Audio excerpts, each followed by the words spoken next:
नमस्ते बच्चों। DAV Moil public school e learning class में आपका स्वागत है।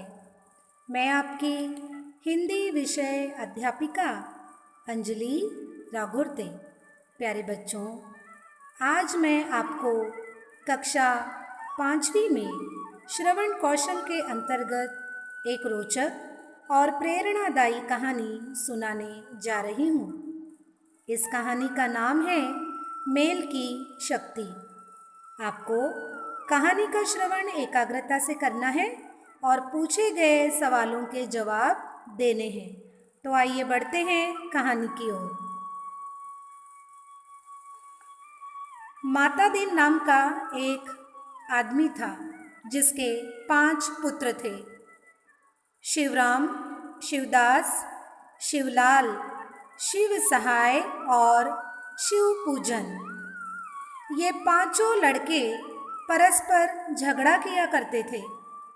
छोटी सी बात पर भी आपस में तू मैं करने लगते और गुत्थम गुत्थी कर लेते थे। माता दीन अपने लड़कों के झगड़े से बहुत ऊब गया था। उसने एक दिन उन्हें समझाने के विचार से पास बुलाया। पहले से पतली पतली सूखी 5 टहनियों का उसने एक छोटा गट्ठर बना लिया था। पुत्रों से उसने कहा, तुम में से जो इन टहनियों के गट्ठर को तोड़ देगा उसे 1 रुपया पुरस्कार में मिलेगा। पांचों लड़के झगड़ने लगे कि गट्ठर को वे पहले तोड़ेंगे। उन्हें डर था कि यदि दूसरा भाई पहले तोड़ देगा तो रुपया उसी को मिल जाएगा। माता दीन ने कहा, पहले छोटे भाई शिव पूजन को तोड़ने दो।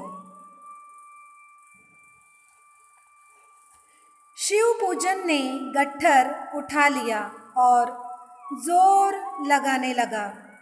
दांत दबाकर, आंख मीचकर बहुत जोर उसने लगाया। सिर पर पसीना आ गया, किंतु गट्ठर की टहनियाँ नहीं टूटी। उसने गट्ठर शिव सहाय को दे दिया। उसने भी जोर लगाया पर तोड़ नहीं सका। इस प्रकार सब लड़कों ने बारी बारी से गट्ठर लिया और जोर लगाया, किंतु कोई उसे तोड़ने में सफल नहीं हुआ। माता दीन ने गट्ठर खोलकर एक एक टहनी सब लड़कों को दे दी। इस बार सभी ने टहनियों को पटापट तोड़ दिया।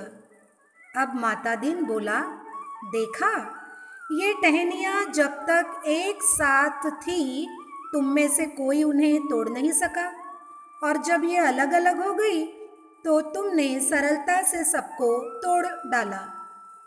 इसी प्रकार यदि तुम लोग आपस में झगड़ते और अलग रहोगे तो दूसरे लोग तुम लोगों को तंग करेंगे और दबा लेंगे। लेकिन यदि तुम लोग परस्पर मेल से रहोगे तो कोई तुमसे शत्रुता करने का साहस ही नहीं करेगा। माता दीन के लड़कों ने उसी दिन से आपस में झगड़ना छोड़ दिया। वे मेल से रहने लगे। देखा बच्चों, मेल से रहने में कितनी बड़ी ताकत होती है। एकता में बल होता है। आइए अब इस कहानी से प्राप्त सीख पर एक नज़र डालते हैं। इस कहानी से हमें यह सीख मिलती है कि संगठन में ही शक्ति होती है, अतः हमें मिलकर रहना चाहिए। बच्चों, कहीं आप भी तो इस प्रकार की हरकतें नहीं करते ना? लड़ाई करना, झगड़ा करना आदि। यदि नहीं करते तो बहुत अच्छी बात है, और करते हैं तो तुरंत इस आदत को छोड़ दीजिए। अपने मित्रों एवं भाई बहन के साथ प्यार से रहिए। धन्यवाद।